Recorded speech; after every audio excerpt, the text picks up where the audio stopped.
It is the Everton Byline. We are back. It's episode 42. It's a big one. We are recording the day after Everton played their final Premier League match at Goodison Park. Managed to wash all the blue smoke out of my hair and off my face. I'm still rocking the scarf, though, people who are watching on YouTube. Paddy's got his Everton retro out of football jumper on. But how are you doing, mate? You're about recovered from yesterday or not? I am, definitely. It's funny, that point about pyro. One of the things I've mentioned in my match piece is that it just goes everywhere. So, on the way out to the ground, we left the ground at the same time as kind of your normal match goers, because all the media activity had been done between game finishing and the ceremony starting. Left at that time, and people are walking past me, particularly guys that are either shaved their head or are bald with blue heads, looking like Smurfs. I looked at my fingernails, because obviously been on Goodison Road before the game, trying to capture it all. Looked at my fingernails, and my fingers are blue, and I'd worn a beige jacket, which was a really bad choice on the day. Probably one of the worst colours, white or beige, for the celebrations, given the kind of the element of blue pyro in there. I mean, my experience, I think, was probably very different to yours. I'm probably interested in talking about both of those. Kind of felt like I said my goodbye in an emotional sense to the stadium when I went with my dad for the Ipswich game, as I mentioned on last week's pod.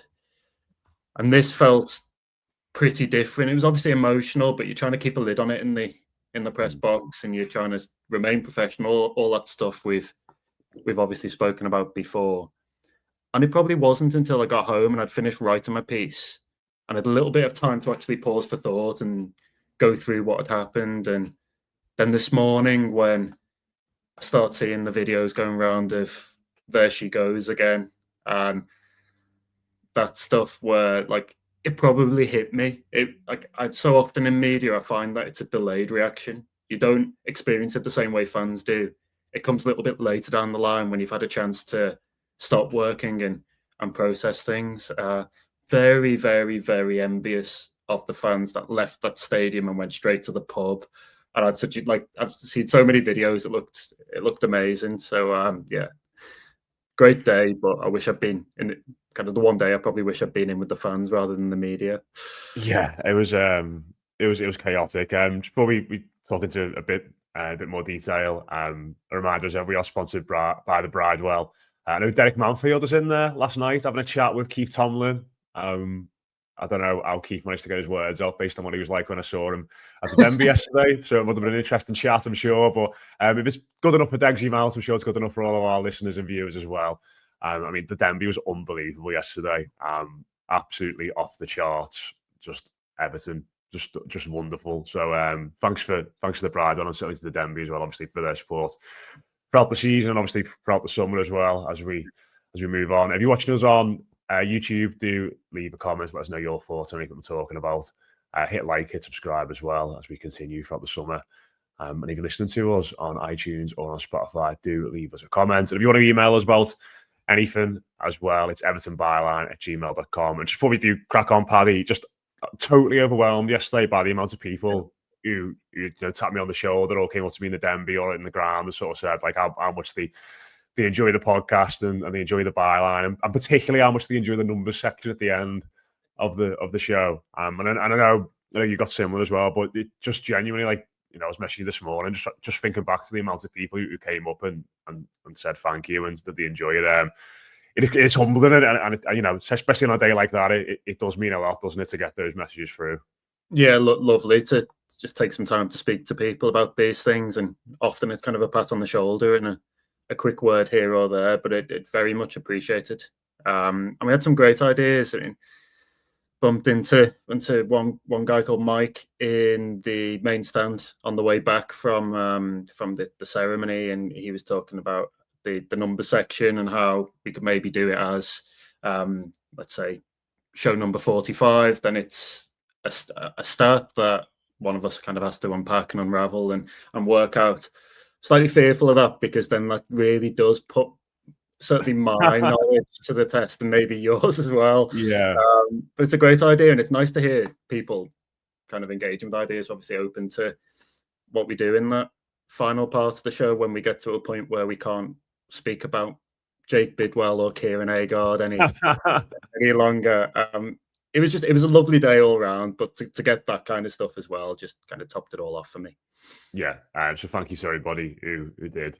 Let us know. Too many to mention. Genuinely, it was pretty overwhelming. But speaking of overwhelming, I suppose let's dive into yesterday a little bit more. Then, and you sort of went what you said there about the different experiences that we both had, and like I all week I think I said to you on Monday, certainly on one of the pods last week, that I was starting to feel like the father of the bride in the build up to the wedding, who's just getting more and more emotional and more on the brink of feeling like they're going to cry at every little thing that comes up. And yeah, and on Saturday, I was on Sunday morning, like it did really start to hit me a little bit, and like just it was amazing getting to Formby train station for the first train of the day at 8:15, and the platform was absolutely packed. The train was absolutely packed, and then getting to the Denby just before 9 o'clock, and that was open. And I think from that point on, you just realise it's not going to be a normal day. It's not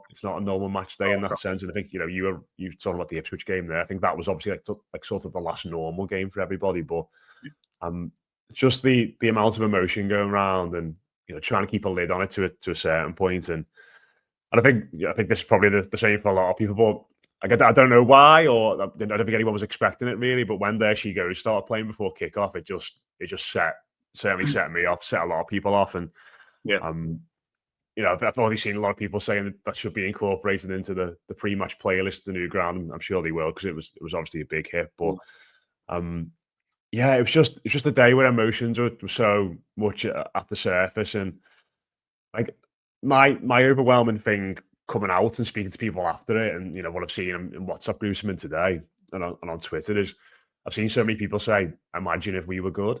Yeah, and like that's something I suppose we say like after all these things, isn't it? But it feels like extra prevalent now in regards to what's to come, and obviously the work to do. But with that new ground down there, and I think it resonated with me, Paddy, as well, based on what the manager said afterwards on the pitch. Yes. And I thought he spoke so well. And it was only, I mentioned it on post match yesterday, but I was only getting back and watching it all this morning again and seeing what he had to say. Because it wasn't just this place is great, this has been amazing, I'm very emotional. Everything he said was sort of caveated by, well, look what's to come, and look what we've got to do, and look where this football club should be. And he even turned around, didn't he, to the owners in the director's box and said, look what you've got here. So I thought that was good as well. And like, just throw it over to you. Like just thinking today in the sense of like how much we're going to miss Goodison and how amazing it's going to be. But it just means even more, I think, that when you look at what we've got there and what we've had there down the years and how special it's been, and how we're all thinking about how special it is, certainly today, and obviously for the next few days, I imagine, thinking back to the wonderful memories and how much we're going to miss it. It just makes the next bit so important, doesn't it? When you think, we are leaving all that behind, and for us to leave all that behind, how special it is. The next bit's got to be extra special. So I think it's one of those where you don't want to put so much pressure on people who are at the football club, but the pressure on everyone to get this right going forward is enormous, given what is going to be there in L4 still, but not quite in the same way. Yeah, well, as Moyes pointed out after the game, you've touched on it there. It's kind of incumbent on everyone now to make this next chapter work. There's no reason why it can't. The new stadium looks amazing. I think as beautiful as Goodison is, as storied and historic as it is, what you remember on days like yesterday is that it's actually the fans that make it truly special and truly unique. They're the ones that are kind of the beating pulse of the football club, and I think that should always be remembered. I mean, the scenes before the game were incredible. I mean, just writing about it yesterday evening and just noting down so many memorable moments, just seeing people there, just like lads and dads and mums and daughters sat on street corners by, let's say, the Holy Trinity statue, just chatting and having got a bag of cans from the local off license and having those moments together. I mean, they will need to create new routines and new rituals, but that can happen at the new stadium. As I said, the fans are really, really important in this. I dropped my bags off at probably about 8:45 in the media centre, much earlier than I would usually get there, and just walked around, did a lap of the ground, and by the time I got back to the Goodison Road side, past the Holy Trinity statue, you could barely move. It took me ages and ages to get back to where I needed to be in that media section and in that media suite. It was special. It was really, really special. So I think we all noticed. You certainly did. I wrote about it a bit. The pointed comments from Moyes about how the owners have something special here, but it's now about pushing the team on the pitch. Obviously, to do that, finance needs to be in place. Everybody needs to be on the same page. He did. I thought it was a really good interview that he did there. He was very impressive when he came through and spoke to us, albeit for a very short period of time after the game, because they were running a very tight ship on time frames. I think it was 4 minutes, wasn't it, the press conference? Something like that. It was. And we spoke to Dwight McNeil in the tunnel as well before that. And I think that was 4 to 5 minutes again. And actually within both of those interviews, there's some really good stuff and some nice lines to take out. But I remember looking at the schedule for this and thinking, that's really optimistic that they're going to do all of this in effectively 15, 20 minutes. I mean, I actually, because of those media duties, I actually missed the very start of the post-match celebration. But it was that was great as well. What I would say is that I actually think the best moments from yesterday were the ones that weren't scripted. The spontaneous things, like obviously really good choice to play There She Goes before the game. But do you expect 40,000 fans to more or less to a person start singing this? I don't know. Those moments at the end as well, where people are just sat in their seats and they can't really pull themselves away. So one guy on social media posted about putting his dad's ashes underneath his seat. That kind of stuff. I mean, like the interviews were great, and it was brilliant to see all the former players and whatever else. Fireworks. I liked some of Bill Ryder Jones's stuff towards the end. But it was like the highlight, probably one of the highlights for me on the day was the There She Goes, because it just felt like it was spontaneous, and that was a real moment. I would like to see that continue for sure. That's so right, and I think like that, the fact that the stuff that was not script is maybe the right way, like the stuff that was scheduled and sort of penciled in and planned. Yeah. The fact like that was obviously good, but I think you're right. Like it was the little bits in between which were off the cuff, that were raw, that were reactive in a way, that resonated most, and that's very Goodison, isn't it? Like you think about Goodison down the years, and all the best nights we've had there, and the big moments. And one of the things that people have always said about Goodison is that you need a flashpoint, you need a bad referee, you need a tackle, and then it sparks into life. And often, like some of the I saw people like posting like their obscure memories of the place from the past in the past week building up to this game, and a lot of them are like the draw against United when Neville made that tackle. I remember a 2-2 draw against Spurs where we scored twice at the Gladys Street end, and like all these little like games which like shouldn't really mean loads, but they do because of the little moments and the things that sort of happened off the cuff. And like obviously you compare it to like Liverpool across the park, and it is very scheduled. It's occasionally a little bit contrived, some of the stuff they do, whereas Everton's never really been like that. And I think that's why those moments did hit home. Like, and I think I saw one of the videos of There She Goes today being played, and like the lad who shared it commented underneath, like one of the best things about it was that everyone just knew to belt it out. Yeah. Like everyone just like, it's never been played before, but like just in that moment, everyone just knew that we had to sing it. So yeah, that was special. And yeah, like those little things that you see when you're going out, and like like the people who sit in front of us where we sit, like gave them a massive hug and stuff, and people taking selfies with like the block of people where they sit and stuff like that. And And like just like walking down the steps, like for the last time, like seeing people like people grabbing hold of like the barriers and like the stairs, and like just like wanting to like just touch it and feel it like one more time before they walked out. Like all those little things like really hit hard. But I mean, from your point of view and your day, like was it just a bit more? I mean, I imagine it was miles more chaotic than usual compared to a normal game. But like, what's it like in those games, like towards the end of the season when it is the last? Obviously, it's never been one like this, but when it's the last game of the season, everyone's a bit more relaxed. Is it sort of tough to keep your focus and remain? Because I imagine there would have been people in that press box yesterday when that first goal went in, who would have been desperate to get up and celebrate and just try and enjoy the moment. Yeah, well, you miss out on those moments, don't you? And listen, we've all signed up to do it, so that's the thing we sacrifice. We're there and we experience it and witness it, but we're not engaging with it in the same way that you would be in the Gladys Street with your dad, or Mo's would be in the park end when a goal goes in. Like it's not the same, because obviously you've got that press box etiquette to adhere to.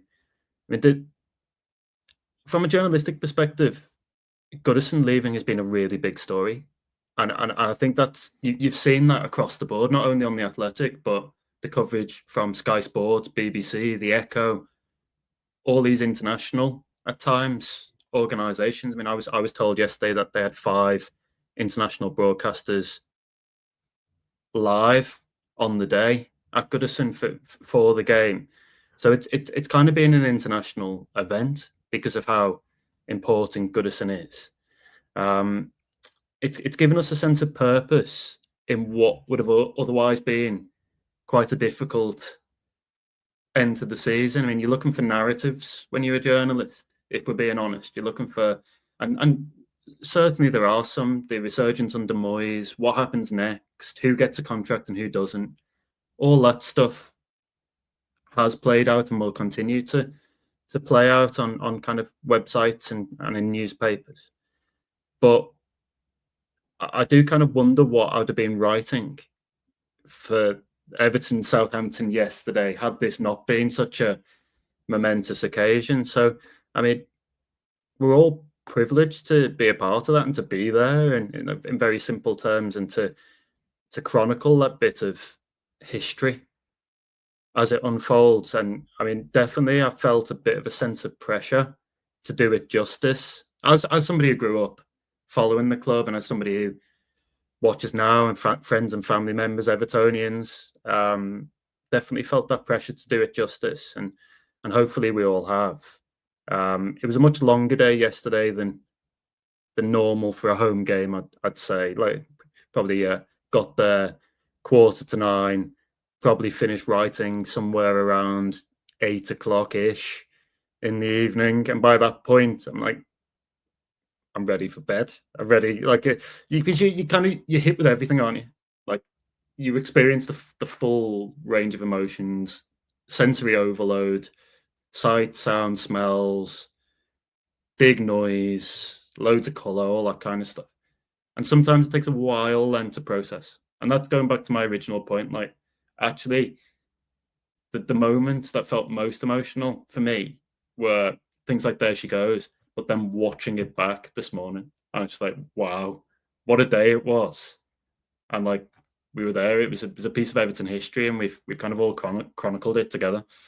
Yeah, just like on a similar note, I saw a couple of Everton's media team downstairs in the Denby Castle, just like away from it all, just having like a quiet pint, and like, you know, sort of said to them, like, you know, how amazing it was. But I thought it was quite telling that, you know, similar to you, really, like at the end of the day, they just wanted to be amongst it, but like just tucked away, having a little quiet moments and a deep breath and a drink. So that was nice. But just in terms of the scenes, Paddy, I think we both sort of said, you know, the Lars was our favourite moment. But are there any other bits that stood out in particular?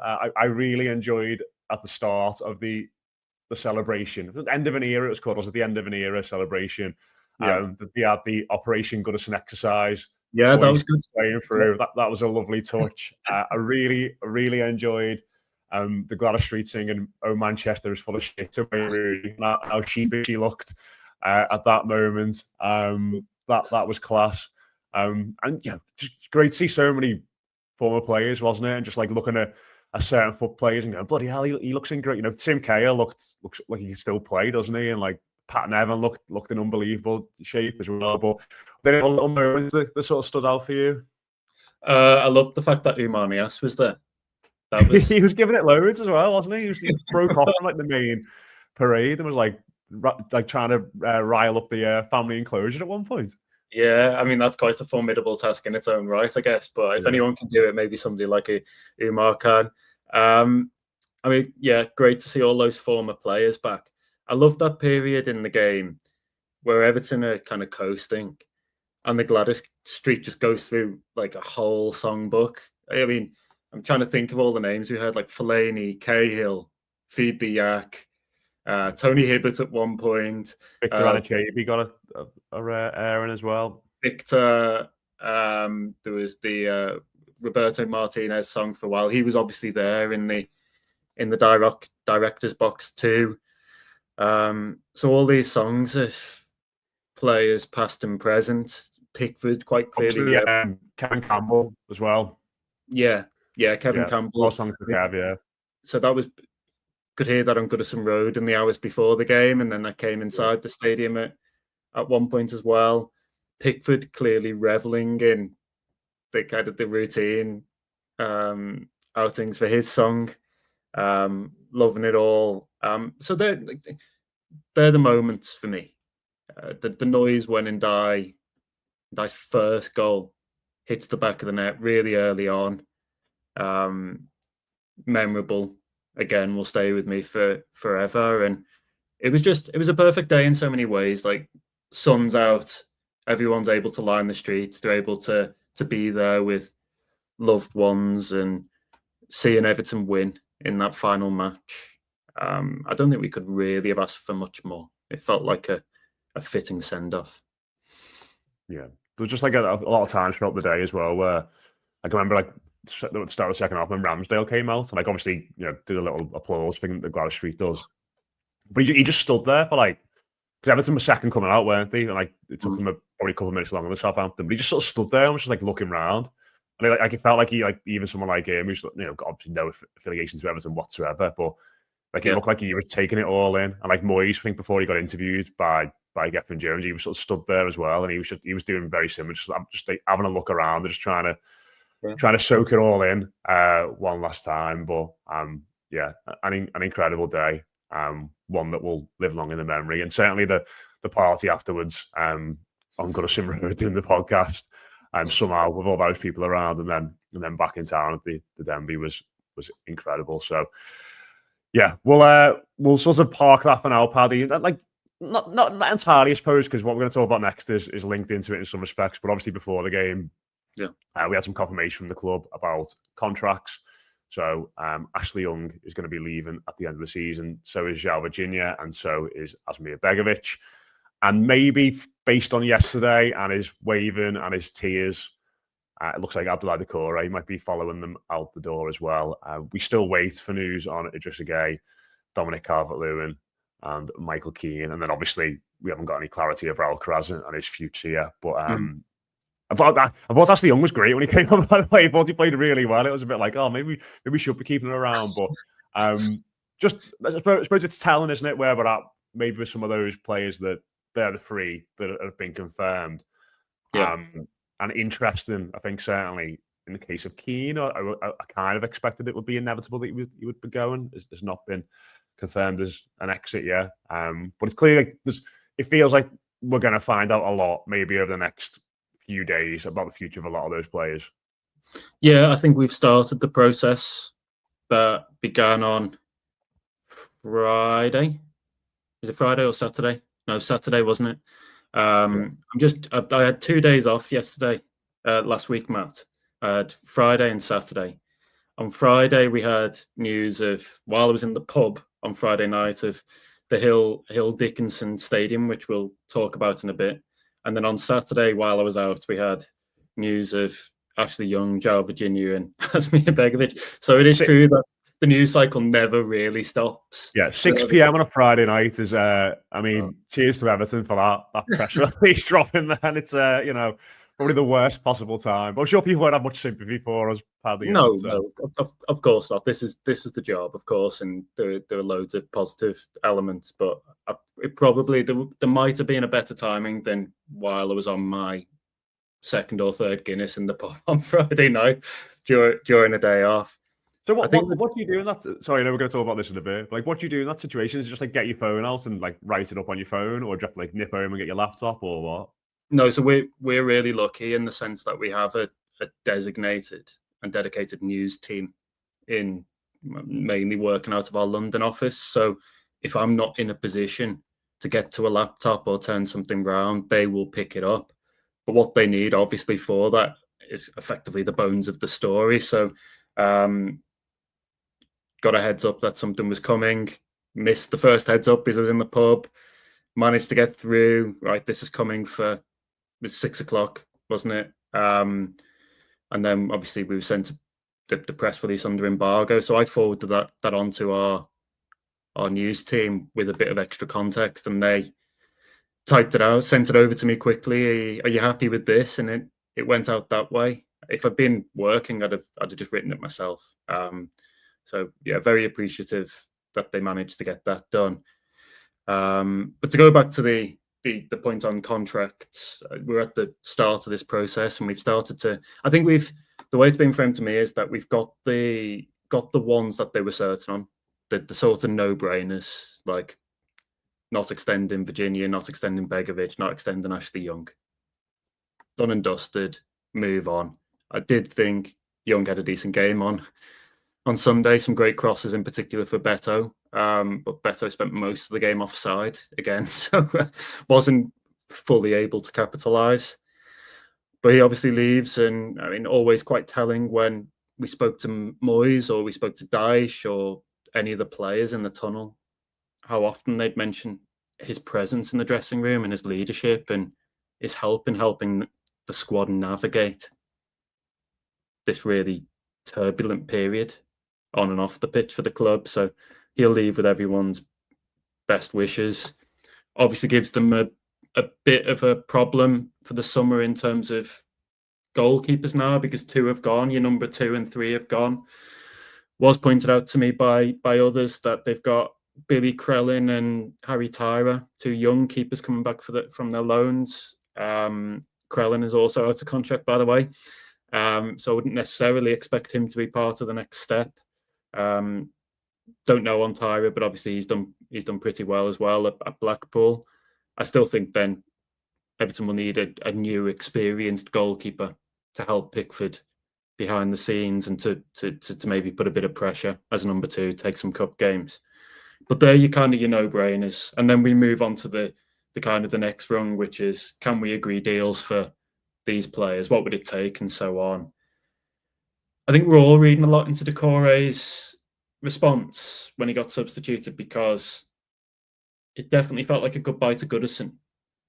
But it looked, and there I'm placing emphasis on looked, like a goodbye to the football club in general, didn't it? He seemed so sad, so emotional.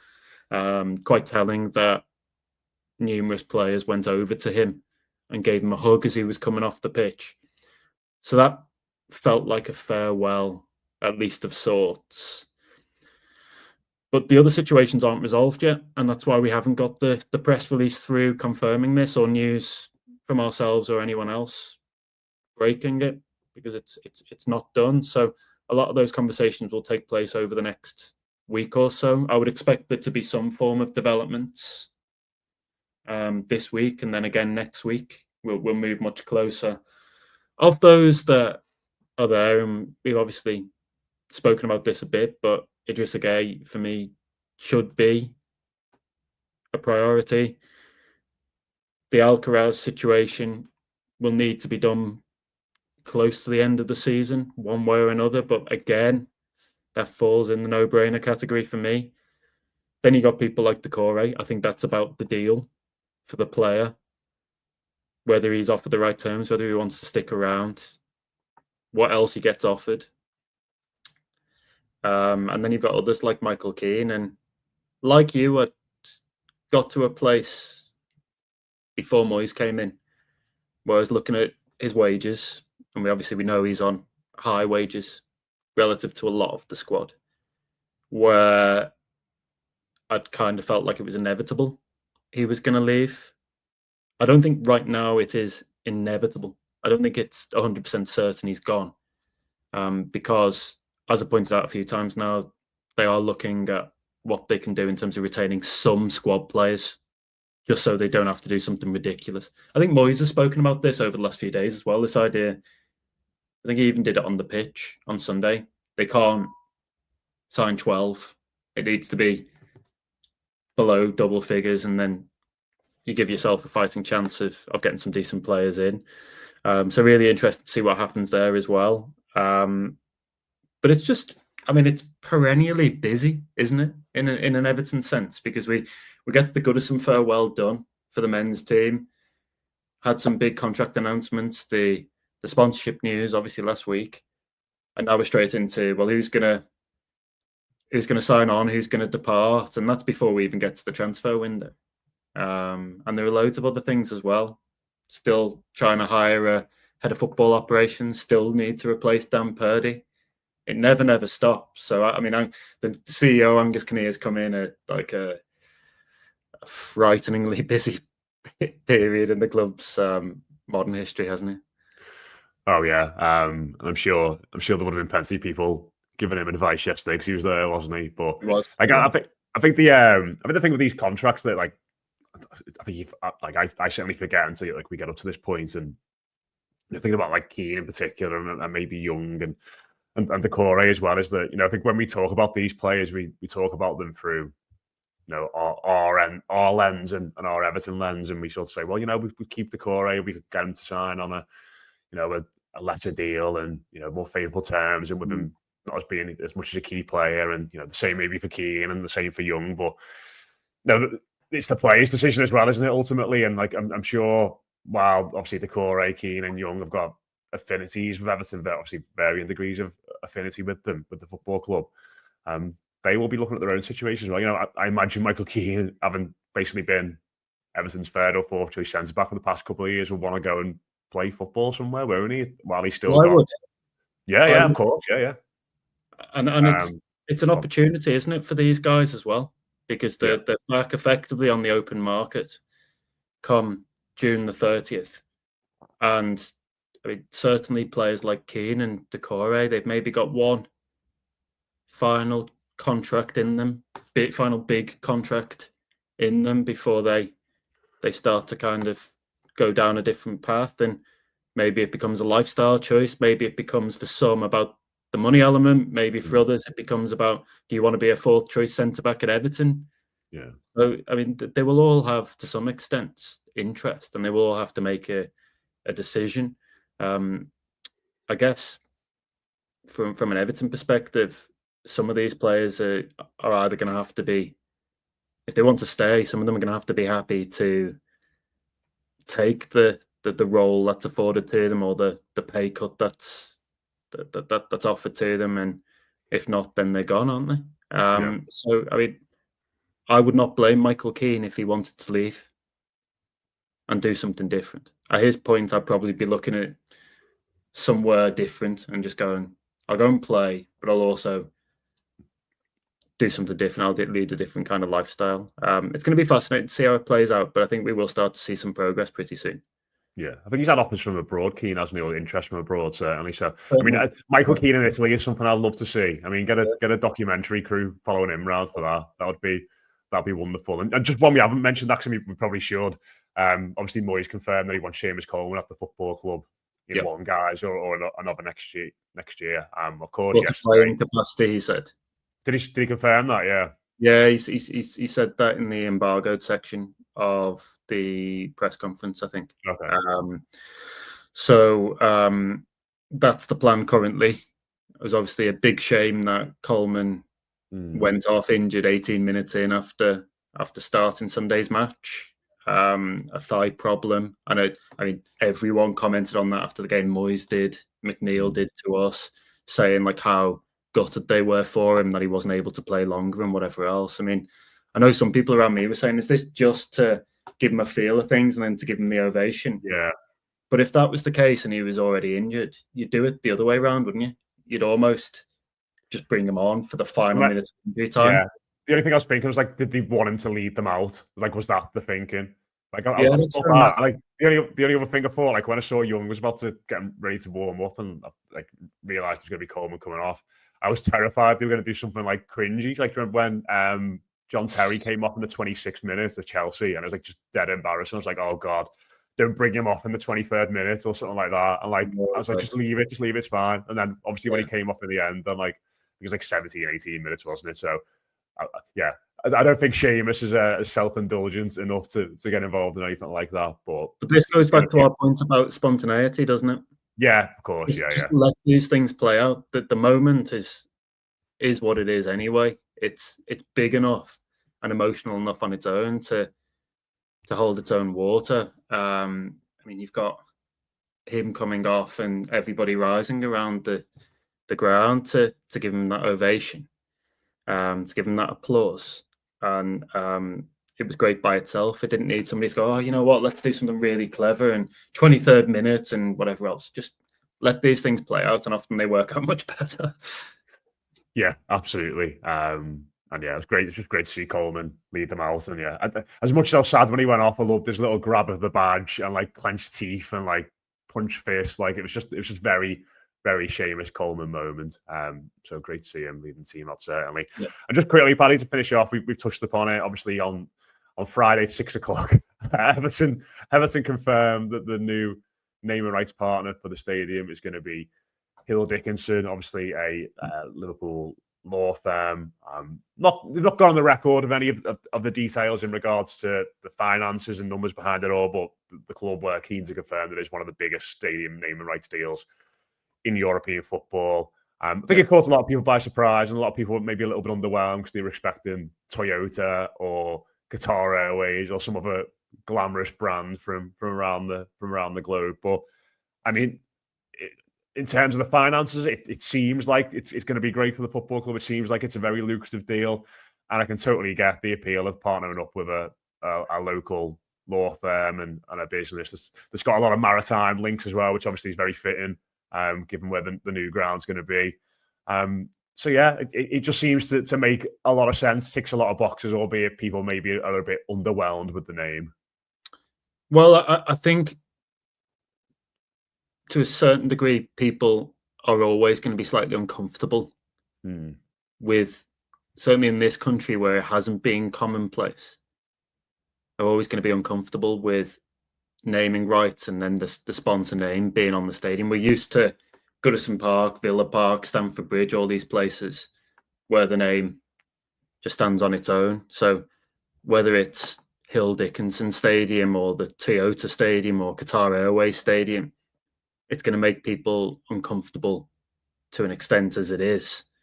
I do think, though, particularly in the Everton fan base, there's a decent amount of realism around these commercial deals and kind of what needs to happen and why. We all know that Everton have not had the revenues to sustain some of their spending. And this is one way that they can effectively improve them more or less overnight. And then the byproduct is higher revenues mean higher PSR thresholds, and you're able to spend more on the squad. I think we all understand, most of us understand that kind of virtuous cycle by now and why it's necessary. It feels very Everton to me in the sense that it's a local organisation that's gone international. They've got, I think it's 11 offices around the world.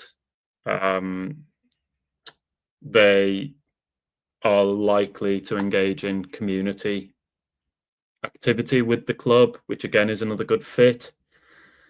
And then on another level, it's about making the costs work and about getting the best deal for Everton. So I think most people will see this as a positive step.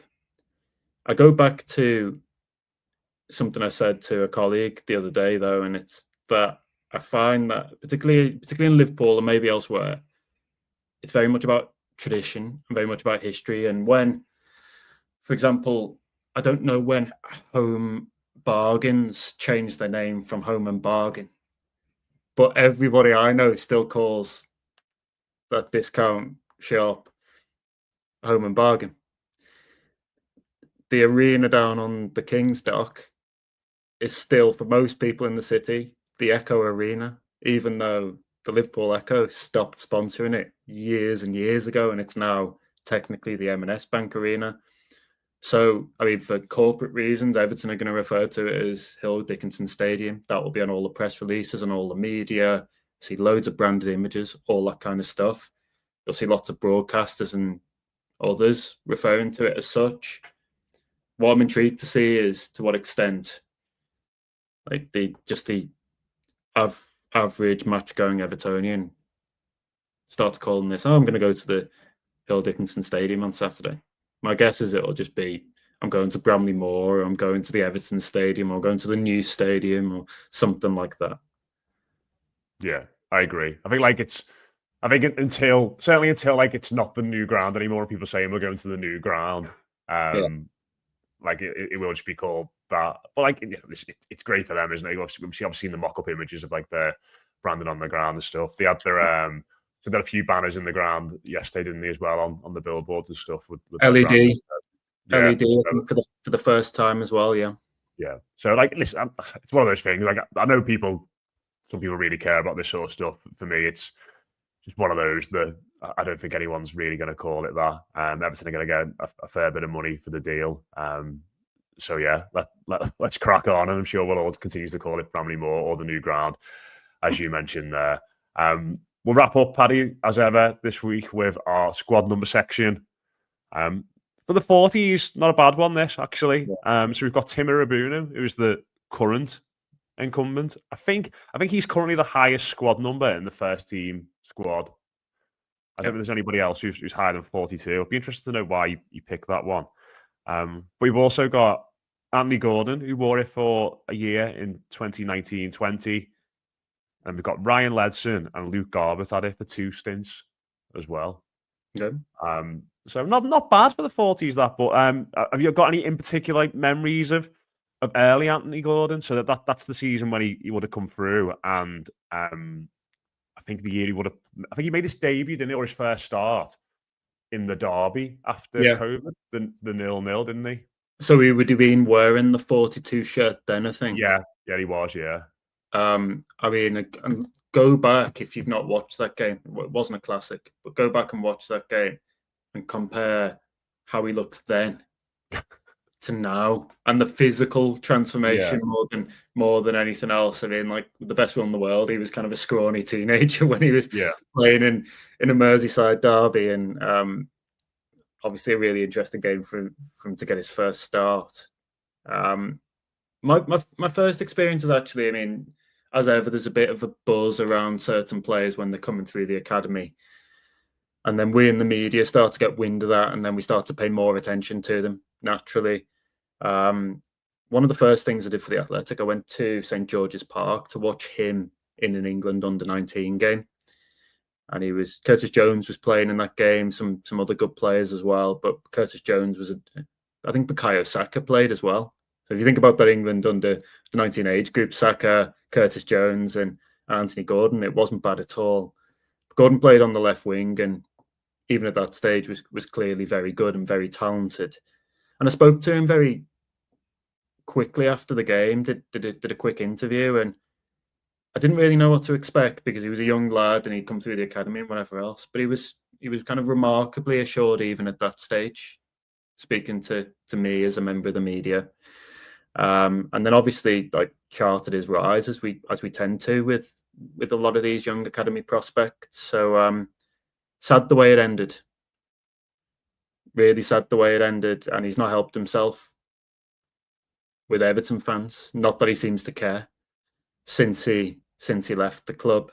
But obviously the long and short of it is that Everton produced a player who from the academy eventually brought in £45 million and was very, very important financially at that moment. They had to make a big sale, and they obviously did. Who else we got on this? We have Luke Garbett, Ryan Ledson. So I've interviewed both of those. Yeah, I think Ledson was one that people had quite high hopes for, didn't they? Massively. I mean, he was playing under 21s football at 15. The thing that stands out for me with him is I remember he did a horror tackle in one of the derbies, like the youth derbies, didn't they? Yeah, so they had him and Joe Williams in midfield. And at that stage, Everton were dominating academy derbies. They've improved this season, by the way, massively. But Everton were dominating them, had a really good side. It was that Williams, Ledson, Dowell, Tom Davis, Anthony Robinson group, which obviously, I mean, some of them have had very good careers, but maybe should have done even better. That was one of two dreadful tackles within the same game because Joe Williams did another one. Joe Williams is now at Bristol City, obviously just knocked out of the playoffs and has done very well despite a succession of really awful injuries. But Ledson was highly rated and just didn't ever really. I think the general feeling was that he was name checked by Roberto Martinez at one point as being one for the future, but never really kicked on, never maybe had the full range of attributes needed in the Premier League, things like mobility and everything else, bit of extra physicality. But he's, released by Preston this season, did really well for them in the main across his long time there. He's only 27. He is. He'll get a decent move, whether it's Championship or elsewhere. He'll get a decent move out of it because he's been a kind of a solid pro and was very popular with the fans at Preston too. So him, Luke Garbutt obviously is one that everyone's spoken about an awful lot. Interviewed him a couple of times, and I remember just being so excited by his progress when he was coming through, particularly in like Europa League season. He did really well against Wolfsburg and others. So obviously he's now at Salford. And I think he's looking to was doing his coaching badges. Last time I spoke to him, again, had a decent career out of it and so on. And then the other name was... That was it, I think. Irabunam. Irabunam, yeah. Didn't get on yesterday, of course. Didn't get on. Good cameo for Fulham, though, didn't he? Made a few good tackles. And he was great at Fulham. Yeah. He was great at Fulham. A load of...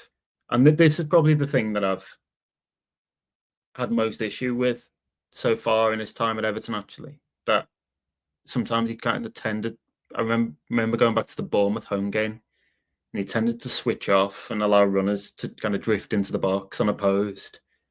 But at Fulham, he was sort of everywhere. Initially played as kind of a Doucouré type in the 10, then moved back a bit when Everton made some changes. Loads of great interceptions in and around the box in that game, and I thought he was much better, much more positionally disciplined.